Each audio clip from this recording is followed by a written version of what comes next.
Views எல்லாருக்கும் வணக்கம். So இன்றைக்கி நம்ம வீடியோவில் என்ன டாபிக் பார்க்க போகிறோம் அப்படின்னு பார்த்தீங்கன்னா மை ரெமினிசன்ஸ்.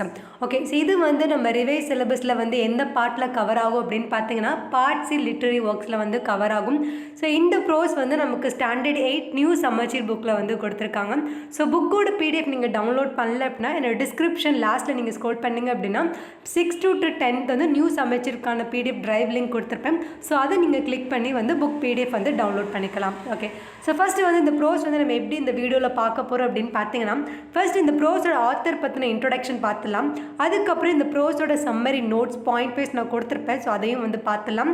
அதுக்கப்புறம் வந்து இந்த சாப்டரில் இருக்கக்கூடிய இம்பார்ட்டன்ட் வேர்ட்ஸுக்கான மீனிங், அதுக்கப்புறம் book back exercise with answer, and லாஸ்ட்டாக வந்து இப்போ ரீசெண்டாக டிஎன்பிஎஸ்சிலேருந்து ரிலீஸ் பண்ணிருக்கக்கூடிய மாடல் கொஸ்டின் பேப்பர்லேருந்து இந்த சாப்டர்லேருந்து என்ன கொஸ்டின்ஸ் கேட்டிருக்காங்கன்றதையும் வந்து நம்ம பார்த்துலாம். ஓகே, வாங்க வீடியோக்குள்ளே போகலாம். ஸோ ஃபர்ஸ்ட்டு வந்து டைட்டில் வந்து என்ன அப்படின்னு பார்த்தீங்கன்னா மை ரெமினிசன்ஸ். ஸோ இதோட மீனிங் வந்து என்ன அப்படின்னு பார்த்தீங்கன்னா என் நினைவுகள் அப்படின்றதான் வந்து இந்த லெசனோட மீனிங். ஸோ இதோட ஆத்தர் யார் அப்படின்னு பார்த்தீங்கன்னா ரவீந்திரநாத் தாகூர். ஸோ இது வந்து நமக்கு வந்து ரொம்ப ரொம்ப முக்கியமான பார்ட். ஏன் அப்படின்னா நமக்கு அந்த மாடல் கொஸ்டின் பேப்பரில் ரவீந்திரநாத் தாகூர் பற்றின கொஸ்டின் தான் வந்து கேட்டிருக்காங்க. ஸோ ஃபர்ஸ்ட் ரீட் பண்ணுங்கள். ரவீந்திரநாத் தாகூர் இயர், அவர் பிறந்த இயர் அப்படின்னு பார்த்தீங்கன்னா 1861, அவருடைய இறந்த இயர் அப்படின்னு பார்த்தீங்கன்னா 1941. ஓகே, ஸோ இவர் வந்து Nobel prize winning Bengali poet. So இவரோட ப்ரொஃபஷன் வந்து என்ன அப்படின்னு பார்த்தீங்கன்னா இவர் வந்து ஒரு Bengali poet, author, philosopher, artist and educator. Okay, so இவர் வந்து நோபல் ப்ரைஸும் வந்து வின் பண்ணியிருக்காரு. ஓகே, ஸோ அவர் வந்து என்ன எழுதியிருக்காரு அப்படின்னு பார்த்தீங்கன்னா அவருடைய இம்பார்ட்டன்ட் ஒர்க் முக்கியமானது வந்து என்ன அப்படின்னு பார்த்தீங்கன்னா கீதாஞ்சலி. ஸோ அது வந்து எந்த இயரில் வந்து பப்ளிஷ் ஆயிருக்கும் அப்படின்னு பார்த்தீங்கன்னா இயர் 1912. ஓகே, அடுத்து மை ரெமினிசன்ஸ், அதாவது என் நினைவுகள்ன்ற புக்கை வந்து எப்போ ரிட்டர்ன் பண்ணி பப்ளிஷ் பண்ணியிருக்காரு அப்படின்னு பார்த்தீங்கன்னா அவரோட 50th இயர் அப்போ வந்து பப்ளிஷ் பண்ணியிருப்பார். ஸோ பாருங்கள், shortly before he started on a trip to Europe and America for his failing health இன் 1912. அதாவது அவர் யூரோப் அண்ட் அமெரிக்காவுக்கு வந்து ஒரு ட்ரிப்பு போகிறதுக்கு முன்னாடி இந்த புக்கை வந்து எழுதியிருக்காரு அப்படின்னு சொல்கிறாங்க. So it was in the course of this trip that he wrote for the first time in English language for publication. So இந்த ட்ரிப்போட அந்த டைம் பீரியடில் தான் வந்து இவரோட ஃபஸ்ட்டு டைம் வந்து இவரோட புக்கை வந்து இங்கிலீஷ் லாங்குவேஜில் வந்து பப்ளிஷ் பண்ணியிருக்காரு அப்படின்ட்டு சொல்கிறாங்க. ஓகே, ஸோ இங்கே பாருங்கள், இதில் வந்து கொடுத்துருக்க அந்த இம்பார்ட்டண்ட் பாயிண்ட்ஸை மட்டும் உங்களுக்கு நான் கொடுத்துருக்கேன். ஸோ இதை வந்து நல்லா நோட் பண்ணிக்கோங்க. ஸோ ஃபர்ஸ்ட் ஆத்தர் யார் அப்படின்னு பார்த்தீங்கன்னா ரவீந்திரநாத் தாகூர். இவருடைய டைம் பீரியட் வந்து 1861 1941. இவரோட ப்ரொஃபஷன் பார்த்தீங்க அப்படின்னா Bengali poet, author, philosopher, artist and educator. So இவர் எழுதினது வந்து முக்கியமான ஒரு ஒர்க் வந்து எது அப்படின்னு பார்த்தீங்கன்னா கீதாஞ்சலி. ஸோ இது எந்த இயரில் வந்து ரிலீஸ் ஆயிருக்கு அப்படின்னு பார்த்தீங்கன்னா இயர் 1912. அடுத்து இவரோட மை ரெமினிசன்ஸ்ன்றது வந்து it was written and publish in his 50th year அப்போ வந்து இந்த புக்கை வந்து எழுதி பப்ளிஷ் பண்ணியிருக்காரு. ஸோ இது வந்து என்னன்னா during the course of the trip to Europe and America he wrote for the first time இந்த English language for publication. So இந்த யூரோப் அண்ட் அமெரிக்கா அந்த ட்ரிப்புக்கு போன அந்த டைமில் தான் வந்து இதை வந்து ஃபர்ஸ்ட் டைம் வந்து இங்கிலீஷில் வந்து பப்ளிஷ் பண்ணியிருக்காரு அப்படின்னு சொல்கிறாங்க. அண்ட் லாஸ்ட் பை தான் வந்து ரொம்ப ரொம்ப இம்பார்ட்டண்ட்டான பாயிண்ட். ஸோ இங்கே வந்து நமக்கு இவர் வந்து நோபல் ப்ரைஸ் வின் பண்ணியிருக்கான்னு சொல்கிறாங்க. பட் எதுக்கு வின் பண்ணாங்கன்னு சொல்லலை. பட் அதை வந்து நம்ம சர்ச் பண்ணி பார்த்துருக்கோம். ஸோ இவர் வந்து எதுக்கு நோபல் ப்ரைஸ் வின் பண்ணார் அப்படின்னா எந்த கேட்டகரி அப்படின்னு பார்த்தீங்கன்னா லிட்ரேச்சருக்கு. ஸோ ரொம்ப ரொம்ப இம்பார்ட்டண்ட்டானது நோட் பண்ணிக்கோங்க. He won Nobel prize for literature. எந்த வருஷம் நோபல் ப்ரைஸ் வின் பண்ணார் அப்படின்னு பார்த்தீங்கன்னா 1913. எதுக்காக நோபல் ப்ரைஸ், எந்த ஒர்க்காக அவர் வந்து நோபல் ப்ரைஸ் வாங்கினார் அப்படின்னா for Gitanjali publish in London இந்த இயர் 1912. ஓகே, ஸோ இதுதான் இதில் லாஸ்ட் பாயிண்ட் வந்து நோட் பண்ணிக்கோங்க. He won Nobel prize for literature இந்த year 1913 for the work Gitanjali. Okay, so இதெல்லாம் தான் வந்து இம்பார்ட்டன்ட் பாயிண்ட்ஸ், நல்லா வந்து கோ த்ரூ பண்ணிக்கோங்க. ஸோ இப்போ வந்து நம்ம என்ன பார்க்க போகிறோம் அப்படின்னா இந்த ப்ரோஸ் மை ரெமினிசன்சஸ், அதாவது என் நினைவுகள். ரவீந்திரநாத் தாகூர் அவருடைய நினைவுகளில் வந்து இந்த புக்கில் வந்து எழுதியிருப்பார். ஸோ இது வந்து நமக்கு வந்து ஒரு ஸ்டோரியாக இருக்கும் அப்படின்னு கேட்டிங்கன்னா இது வந்து ஸ்டோரி இல்லை.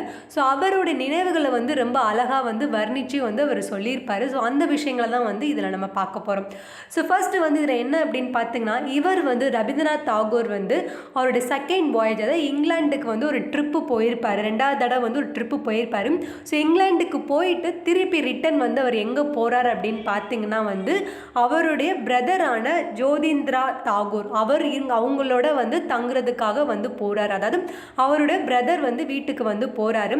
ஸோ அவரோட பிரதர் நேம் வந்து என்ன அப்படின்னு பார்த்தீங்கன்னா ஜோதிந்திரா தாகூர். ஸோ இவர் பிரதர் வந்து எங்கே இருக்கார் அப்படின்னு பார்த்தீங்கன்னா சந்தர் நாகூர். ஸோ இது வந்து வெஸ்ட் பெங்காலில் இருக்கக்கூடிய பிளேஸ். ஓகே, ஸோ அந்த பிளேஸில் வந்து யார் யார் இருக்காங்க அப்படின்னு பார்த்தீங்கன்னா அவரோட பிரதர், அதாவது ஜோதிந்திரநாத் தாகூரும், ஸோ அவங்களோட ஒய்ஃபும் வந்து அந்த பிளேஸில் வந்து இருக்காங்க. ஸோ அவங்க தான் வந்து அங்கே வந்து ரிட்டர்ன் ஆகிறாரு தாகூர்.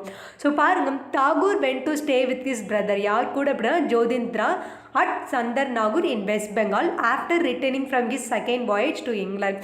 அதாவது இங்கிலாந்துக்கு வந்து ஒரு செகண்ட் ட்ரிப்பு போயிருப்பார். அந்த ட்ரிப்புலேருந்து ரிட்டர்ன் பண்ணி அவர் எங்கே போகிறார் அப்படின்னா அவர் பிரதர் கூட வந்து ஸ்டே பண்ணுறதுக்காக வந்து ரிட்டர்ன் ஆகுறாரு. எங்கே இருக்குது அப்படின்னு பார்த்தீங்கன்னா Chandar Nagore in West Bengal. Okay, his brother Jyotindra and sister in law were living in a river side villa Chandar Nagore. So இவரோட பிரதரான ஜோதிந்திரா தாகூரும் அவங்களோட ஒய்ஃபும் வந்து சந்தர் நாகூரில் ஒரு ரிவர் சைடில் ஆத்தோரமாக இருக்கக்கூடிய ஒரு வில்லா அப்படின்னா ஒரு அழகான கிராம வீடு மாதிரி.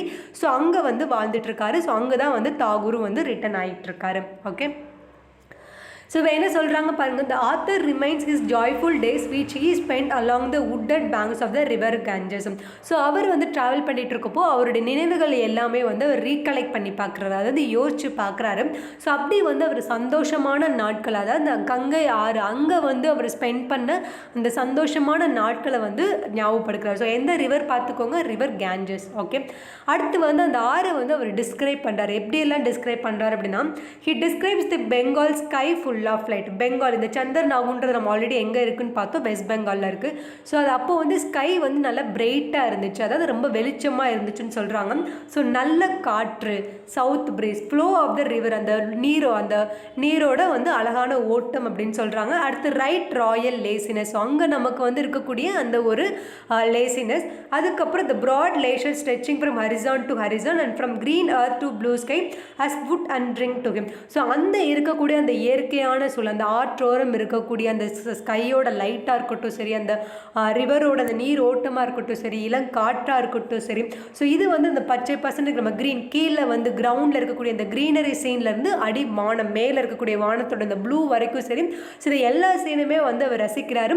ஸோ இதை எல்லாமே பார்த்தனாவே வந்து அவருடைய தாகத்தையும் அவருடைய உணவு பசியுமே வந்து போக்குற மாதிரி இருக்குன்னு சொல்கிறாங்க. ஸோ இந்த காட்சிகள் எல்லாமே வந்து அவருக்கு வந்து ஃபுட் அண்ட் ட்ரிங்க், அதாவது அவரை தாகத்தை திணிக்கக்கூடிய வந்து ஒரு ட்ரிங்காகவும் அவருடைய பசியை போக்கக்கூடிய உணவாகவுமே இந்த காட்சிகள் எல்லாமே இருந்துச்சு அப்படின்னு சொல்கிறாங்க. அடுத்து இந்த சீன் அவர் ஸ்பெண்ட் பண்ண இந்த ஆற்றோரமாக ஸ்பெண்ட் பண்ண எல்லா டேஸுமே அவருக்கு எப்படி இருந்துச்சுன்னா ஒரு ஹோம் மாதிரி, ஒரு வீடு கொடுக்கக்கூடிய அந்த ஃபீலை வந்து கொடுத்துச்சு. அதே மாதிரி அவங்க அம்மா மடியில் இருக்கிற மாதிரி, அவங்க அம்மா கூட இருந்தால் எவ்வளோ கேரிங்காக இருக்குமோ அதே மாதிரி இந்த இயற்கை சொல்ல இருக்கப்போமே வந்து ரொம்ப கேரிங்காக இருக்க மாதிரி ஃபீல் பண்ணாருன்னு சொல்கிறாரு. So he felt indeed like home and deeply felt the caring of a mother. Okay, so அடுத்து பாருங்கள், அடுத்து என்ன சொல்கிறேன்னா இவ்வளோ ரசிச்சுட்டு இருக்கும் அடுத்து என்ன சொல்கிறார் பாருங்க. However the place had change due to technological advancement. ஆனாலும் இப்போ இருக்கக்கூடிய இந்த சூழ்நிலை, இந்த பிளேஸ் வந்து ரொம்ப டெக்னாலஜினால வந்து நிறையாவே வந்து மாறிடுச்சு அப்படின்னு சொல்கிறாரு. ஸோ பாருங்கள், the little river side nest have been converted into huge mills. So river side nest அப்படின்னா வந்து ஒன்றும் இல்லைங்க, அந்த ரிவருக்கு ஆற்றோரமாக வந்து அவர் முன்னாடி வந்து எப்படி இருக்குன்னா அழகழக வீடுகளாக வந்து இருக்கும். இப்போ வந்து டெக்னாலஜினால அந்த வீடுகள் எல்லாமே வந்து போயிட்டு என்ன ஆச்சுன்னா நிறைய ஃபேக்ட்ரிஸு, நிறைய மில்ஸு வந்து டெவலப் பண்ணிட்டாங்க. ஸோ அதான் தெரியல, நம்ம கிராமங்கள் வந்து கொஞ்சம் கொஞ்சமாகவே அந்த வீடு எல்லாமே எடுத்துகிட்டு நிறைய பில்டிங்ஸு ஃபேக்ட்ரிஸ் அந்த மாதிரி கட்டுறாங்கல்ல. ஸோ அதைத்தான் வந்து சொல்லியிருப்பேன். ஸோ நிறையா மில்ஸாக வந்துருப்பாங்க. ஸோ அந்த ஃபேக்ட்ரினாவே கண்டிப்பாக நமக்கு அதுலேருந்து என்ன வெளியில் வரும், நிறையா ஸ்மோக்கு புகை வெளியில் வரும். அதுக்கப்புறம் அதில் வரக்கூடிய அந்த கழிவு நீர்கள்லாம் ஆறில் வந்து கலந்து ஸோ அதை வந்து மாசுபடுத்தும். அதுக்கப்புறம் அந்த ஃபேக்ட்ரியிலேருந்து ஒரு ஹிஸ்ஸிங் நாய்ஸ் அப்படின்னா ஒரு கண்டினியூஸான ஒரு சவுண்டு வரல. ஸோ அதுதான் சொல்கிறாரு. ஸோ இவ்வளோ அழகாக இருந்த இந்த ஆற்றோட பகுதி எல்லாமே இந்த டெக்னாலஜினால் வந்து நிறையாவே வந்து மாறிட்டு வருது அப்படின்னு சொல்கிறாரு. ஸோ அடுத்து பாருங்கள், Tagore talks about the mid day glare of modern life that even hours of mental system have been affected to the lowest limit.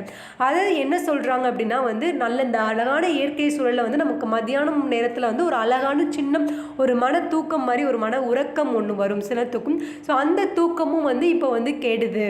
So அதுவுமே வந்து மென்டல் சிஸ்டம் அப்படின்னா மன உறக்கம்னு சொல்லுவாங்க. ஸோ அதுவுமே வந்து இந்த டெக்னாலஜி டெவலப்மெண்ட்னால வந்து ரொம்ப அஃபெக்ட் ஆயிடுச்சு. ஏன் அப்படின்னா இப்போ இந்த ஃபேக்ட்ரிஸ் வந்தோன்னா அந்த சூழல் வந்து இயற்கையான சூழலே வந்து அந்த மாறுதல, ஸோ ரொம்ப மாசாக மாறுதல. ஸோ அதை தான் வந்து சொல்கிறாங்க. This might be for good. அதாவது இந்த டெக்னாலஜி டெவலப்மெண்ட் வந்து என்னதான் வந்து நல்லதாக இருந்தாலுமே இப்போ த ஆதர் குட் நாட் அக்ரி. ஆனால் இந்த ரவீந்திரநாத் தாகூரால் வந்து இது ஏற்றுக்க முடியலை. அதாவது இது நல்லதுக்கு தான், இந்த டெக்னாலஜி டெவலப்மெண்ட் வந்து நல்லதுக்கு தான், இந்த ரிவர் எல்லாமே மாசுபடுத்தி அதை டெவலப் பண்ணுறது வந்து நல்லதுக்கு நம்மளுக்கு இல்லை, அதை வந்து நல்லது தான்றனால ஏற்றுக்க முடியலை அப்படின்ற மாதிரி சொல்கிறாரு. ஓகே, ஸோ ஃபர்ஸ்ட் முன்னாடி நம்ம வந்து அந்த ரிவரை வந்து அதில் என்னென்ன ரசிச்சான்றதை சொன்னாங்க. ஸோ இது வந்து அவருடைய அந்த சேட்னஸ், அதாவது டெக்னாலஜினால இந்த ரிவர் அந்த இயற்கை சூழல் வந்து எப்படி பாதிக்கப்பட்டிருக்குது அப்படின்றதையும் வந்து இந்த மை ரெமினிசன்ஸ்ன்றதில் அவர் ரீகலெக்ட் பண்ணி வந்து பார்க்குறாரு. ஸோ அடுத்து பாருங்கள், அடுத்து திருப்பி வந்து அவர் வந்து யோசிச்சு பார்க்குறாரு. ஓகே, இந்த கங்கை ஆறில் இந்த ரிவர் சைடு இருக்கக்கூடிய அந்த இடத்துல வந்து அவரோட ஆஃப்டர்நூனை வந்து எப்படி ஸ்பெண்ட் பண்ணான்னு அப்படின்னு பாருங்கள்.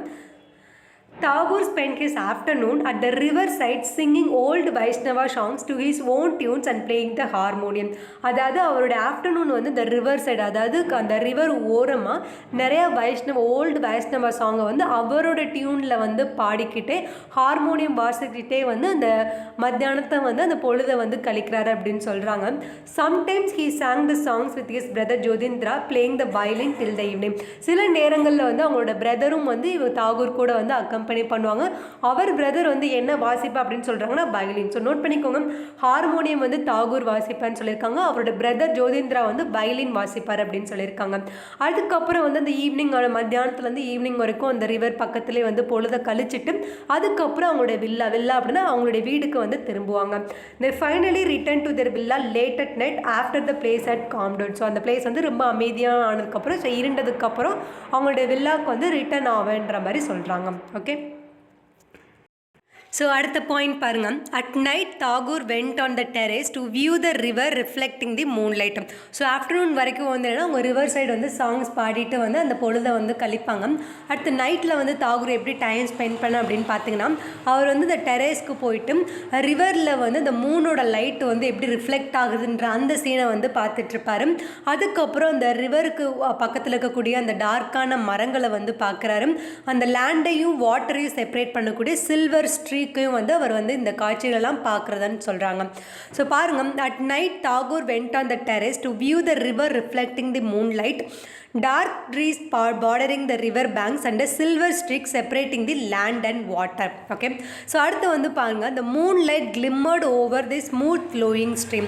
அதாவது என்ன அப்படின்னா, அந்த ஸ்மூத்தாக ஃப்ளோ ஆகக்கூடிய அந்த ரிவரில் வந்து எது வந்து மினுமினுக்குதுன்ற மாதிரி ரிஃப்ளெக்ட் ஆகுது அப்படின்னு சொல்கிறாங்கன்னா மூனோட லைட்டு. ஓகே, அடுத்து வந்து ரவீந்திரநாத் தாகூர் வந்து அவங்க வந்து அவங்க பிரதரோட வாழ்ந்துட்டு இருந்த அந்த வில்லாவை வந்து என்னன்னு சொல்கிறாங்க அப்படின்னு பார்த்தீங்கன்னா மோரன்ஸ் கார்டன். ஸோ நோட் பண்ணிக்கோங்க, இந்த villa they were living in was known as Moran's garden. Okay, இப்போ வந்து அந்த வில்லா பற்றி வந்து கொஞ்சம் டிஸ்கிரைப் பண்ணுறாரு. அதில் வந்து ரூம்ஸ் எல்லாம் எப்படி இருக்குது, என்ன மாதிரி பிக்சர்ஸ்லாம் வந்து இருக்குது அப்படின்றது வந்து டிஸ்கிரைப் பண்ணுறாரு. ஸோ ஃபர்ஸ்ட் வந்து இந்த villa had a stone flagged step, அதாவது ஸ்டோனால் அரேஞ்ச் ஆகிருக்கக்கூடிய அந்த ஸ்டெப்ஸ் எல்லாமே வந்து இருக்குது அப்படின்னு சொல்கிறாங்க. அந்த ஸ்டோனான அந்த ஃப்ளாக்டு ஸ்டெப் அப்படின்னா அடுக்கடுக்காக இருக்கும். ஸோ அது வந்து எங்கேருந்து ஸ்டார்ட் ஆகுதுன்னா ரிவரோட அந்த கரை ஓரத்துலேருந்து ஸ்டார்ட் ஆகி அந்த ஸ்டெப்ஸ் வந்து நிறைய டிஃப்ரெண்ட் ஃப்ளோரில் இருக்கக்கூடிய நிறையா ரூம்ஸுக்கு வந்து பார்த்தா இருக்குன்ற மாதிரி சொல்கிறாங்க. அதான் இந்த villa had a stone flagged step that started from the river bed and led to various rooms on different floors. Okay, அடுத்து பாருங்க, the rooms were not on the same level. அந்த ரூம்ஸ் எல்லாமே வந்து சேமாக இல்லை, சேம் லெவலில் இல்லை, ரெகுலராகவும் arrange ஆகலை அப்படின்னு சொல்கிறாங்க, not regularly arrange.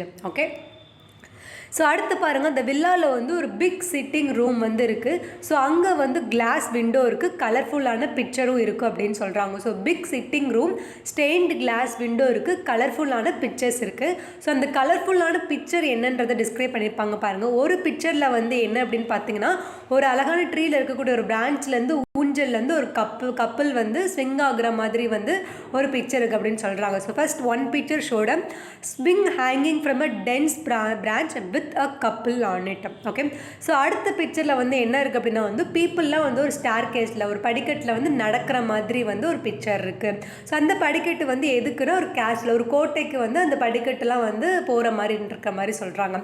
So the other picture had people walking on a staircase leading to a castle like palace in grand dresses. Okay, so அங்கே வந்து நிறைய கிராண்ட் ட்ரெஸ் வேர் பண்ணக்கூடிய பீப்புள் வந்து ஸ்டார் கேஸில் நடக்கிற மாதிரி ஒரு பேலஸ்க்கு நடக்கிற மாதிரி ஒரு பிக்சர் இருக்குது. ஸோ இதில் ஹைலைட் வந்து என்ன அப்படின்னா, அந்த பிக்சரில் வந்து லைட்டு பட்டுச்சு அப்படின்னா, அந்த கிளாஸ் பிக்சரில் லைட்டு பட்டுச்சு அப்படின்னா அந்த இருக்கக்கூடிய அந்த சீன் வந்து ரொம்ப லைவாக இருக்குது, உண்மையாக நடக்கிற மாதிரியே இருக்குன்ற மாதிரி சொல்கிறாங்க. So and when the light fell on this glass picture the scene appeared to be alive. So அந்த உண்மையிலே அந்த சீன் நடக்கிற மாதிரி இருக்கும். எப்போ அப்படின்னா அந்த லைட்டு வந்து அந்த கிளாஸ் பிக்சரில் வந்து ஃபால் ஆச்சு அப்படின்னா. ஓகே, ஸோ அடுத்து வந்து என்னென்னா அந்த வில்லாவில் வந்து top post room of the house வந்து என்ன ரவுண்ட் டவரில் வந்து இருந்திருக்கு. ஸோ அது வந்து windows opening to every side, அது எல்லா சைடுமே வந்து விண்டோ இருக்கிற மாதிரி வந்து அந்த ரூம் இருந்திருக்கு அப்படின்னு சொல்கிறாங்க. ஸோ இந்த ரூமை தான் வந்து ரவீந்திரநாத் தாகூர் தன்னுடைய பொயட்ரி எழுதுறதுக்காக வந்து யூஸ் பண்ணியிருக்காங்க, தன்னுடைய ரைட்டிங்காக வந்து இந்த ரூமை வந்து யூஸ் பண்ணியிருக்காரு. ஸோ இந்த ரூமே வந்து ரைட்டிங்காக தான் வந்து இந்த ரூமே பில்ட் பண்ண மாதிரி வந்து இவங்க சொல்லியிருப்பாங்க. ஸோ இந்த top post room of the house was in a round tower with windows opening to every side. This was used as his room for writing poetry. Okay, அதுக்கப்புறம் வந்துன்னா அவர் அந்த he was busy with the evening songs and the end of the room he wrote. Okay, so அதுக்கப்புறம் வந்துன்னா அவர் evening சாங்ஸில் இந்த ரைட்டிங்கில் வந்து ரொம்ப பிஸியாக இருவார். So இந்த ஒரு பர்டிகுலர் டயலாக் வந்து நோட் பண்ணிக்கோங்க. இது யார் சொல்லியிருப்பாங்க அப்படின்னா, இந்த டயலாக் யார் சொல்லியிருப்பாங்க அப்படின்னா ரவீந்திரநாத் தாகூர். என்ன சொல்கிறார் அப்படின்னு பாருங்கள். There where in the breast of limitless space clouds are laid to sleep, I have built my house for thee, O poesy. அதாவது என்ன சொல்கிறாங்க அப்படின்னா, இந்த ரூமை வந்து என்னோட ரைட்டிங் பொயட்ரிக்காகவும் அடுத்து வந்து க்ளவுடே வந்து அது ரெஸ்ட் எடுக்கணும்னு நினச்சினா இந்த ரூமில் வந்து ஸ்லீப் பண்ணுற மாதிரி இருக்குன்ற மாதிரி அவரோட ரூமை வந்து டிஸ்கிரைப் பண்ணி சொல்லியிருப்பார். ஓகே, ஸோ இந்த 2 லைன் வந்து ரீட் பண்ணிக்கோங்க. இது வந்து ரவீந்திரநாத் தாகூரோட dialogue. Okay, so all the view. So இது வரைக்கும் வந்து நம்ம இந்த மை ரெமினிசன்ஸில் இருக்கக்கூடிய அந்த சம்மரியை வந்து நோட்ஸை வந்து நம்ம பாயிண்ட் வைஸ் நம்ம பார்த்துட்டோம். ஸோ அதுக்கப்புறம் வந்து நம்ம ரொம்ப இம்பார்ட்டண்ட் ஏரியாவுக்கு வந்துட்டோம். என்ன அப்படின்னா, இதில் இருக்கக்கூடிய சினானிம்ஸ் வந்து நம்ம பார்க்க போகிறோம். ஓகே, ஸோ ஃபர்ஸ்ட் வேர்ட் பாருங்கள். இன்எஃபபிள் அப்படின்னா வந்து beyond expression, too great to be express, அதாவது நம்ம வார்த்தையால் வந்து எக்ஸ்பிரஸ் பண்ண முடியாதுன்னு சொல்லல. ஸோ அந்த மாதிரி வந்து அப்படின்னு சொல்கிறாங்க. லாங்குவேஜ் அப்படின்னா ரொம்ப ஸ்லோவாக மூவ் ஆகுறது, மூவிங் ஸ்லோலி. பிளைன்டிவ் அப்படின்னா வந்து சவுண்டிங் சேட், ரொம்ப சோகமாக. மினிஸ்ட்ரேஷன்ஸ் அப்படின்னா வந்துன்னா ஒரு அன்பு, act of helping or carrying.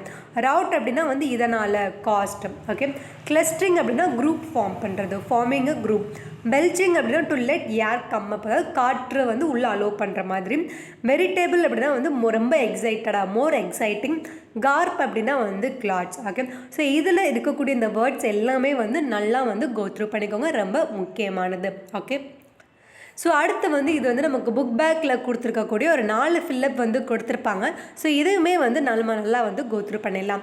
So first question பாருங்கள். இந்த author speaks about the river Ganges. Okay, so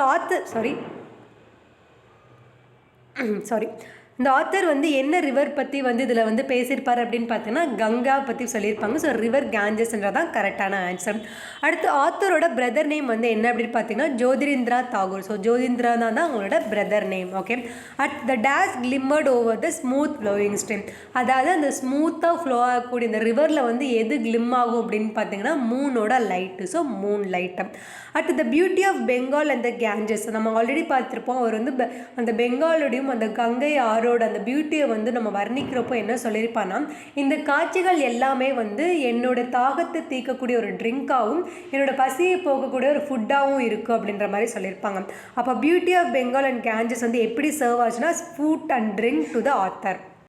so இது 4 வந்து நல்லா கோத்ரூ பண்ணிக்கோங்க. இந்த author speaks about the river Ganges, இந்த author's brother name is Jyotirindra, the moonlight glimmered over the smooth flowing stream, the beauty of Bengal and the Ganges served as food and drink to the author. Okay, so இங்கே ட்ரிங்க்னே அவங்களே mention பண்ணியிருப்பாங்க, but அது வராது, நமக்கு dash தான் வந்து இங்கே ட்ரிங்க்ன்றது வந்து ஆன்சர். ஓகே, ஸோ இது வந்து ரொம்ப முக்கியமானது. இது என்ன அப்படின்னு பார்த்தீங்கன்னா டிஎன்பிசி 2022 வந்து ஒரு மாடல் கொஸ்டின் பேப்பர் வந்து ரிலீஸ் பண்ணியிருந்தாங்க. அதாவது நமக்கு சிலபஸ் ரிவைஸ் பண்ணி அப்டேட் பண்ணியிருந்தாங்கல்ல. ஸோ நம்மளோட ஒரு அனாலிசிஸ்க்காக வந்து எப்படியெல்லாம் கொஸ்டின்ஸ் இருக்குன்றதுக்காக வந்து அவங்க ஒரு கொஸ்டின் பேப்பர் ரிலீஸ் பண்ணியிருந்தாங்க. ஸோ அதில் வந்து நம்ம மை ரெமினிசன்ஸ் இந்த சாப்டர் நீங்கள் பர்டிகுலராக எடுத்திங்கன்னா என்ன கொஸ்டின் அப்படின்னு பார்த்தீங்கன்னா ஒரே ஒரு கொஸ்டின் தான் இருந்தது. அதுவும் வந்து எதுலேருந்து கேட்டிருக்காங்கன்னா ஆத்தர் பற்றின இன்ஃபர்மேஷன்லேருந்து தான் ஒரு கொஸ்டின் கேட்டிருக்காங்க. ஸோ என்ன கொஸ்டின் பாருங்கள். Rabindranath Tagore got Nobel prize. So Rabindranath Tagore வந்து எதுக்கு வந்து நோபல் பிரைஸ் வாங்கினார்? ஸோ இது வந்து டேரெக்டாக வந்து புக்கில் கொடுக்கல. நம்ம புக்கில் வந்து இவர் வந்து நோபல் பிரைஸ் வின் பண்ணியிருப்பாங்கன்ற மாதிரி தான் வந்து மென்ஷன் பண்ணியிருப்பாங்க. பட் லிட்ரேச்சர் நம்ம மென்ஷன் பண்ணல. ஸோ இதை வந்து நம்ம எக்ஸ்ட்ரா ஃபேக்டாக வந்து நான் உங்களுக்கு ஆட் பண்ணியிருந்தேன் ஃபர்ஸ்ட் லைன்லேயே. ஸோ நோட் பண்ணிக்கோங்க. Rabindranath Tagore got Nobel prize in literature எந்த வருஷம் அப்படின்னு பார்த்தீங்கன்னா 1913 வாங்கியிருப்பார். ஸோ அதே மாதிரி எதுக்காக வந்து நோபல் ப்ரைஸ் வாங்கியிருப்பாங்க அப்படின்னா கீதாஞ்சலின்ற இந்த புக்குக்காக வந்து நோபல் ப்ரைஸ் வந்து வாங்கியிருப்பாங்க. Okay. So all the views இது வரைக்கும் வந்து நம்ம மை ரெமினிசன்ட்றப்போ வந்து நம்ம கம்ப்ளீட்டாக வந்து பார்த்துட்டோம். ஸோ இதுவும் வந்து நீங்கள் நல்லா கோத்ரூ பண்ணி இம்பார்ட்டன்ட் பாயிண்ட்ஸ் எல்லாமே வந்து நீங்களும் நோட் பண்ணிக்கோங்க. இதில் உங்களுக்கு ஏதாவது டவுட்ஸ் கிளாரிஃபிகேஷன் வேணும் அப்படின்னா வந்து கீழே கமெண்ட் பண்ணுங்கள், நான் பார்த்துட்டு ரிப்ளை பண்ணுறேன். ஸோ இதே மாதிரி நம்ம இன்னொரு வீடியோவில் பார்க்கலாம். until then bye bye, take care.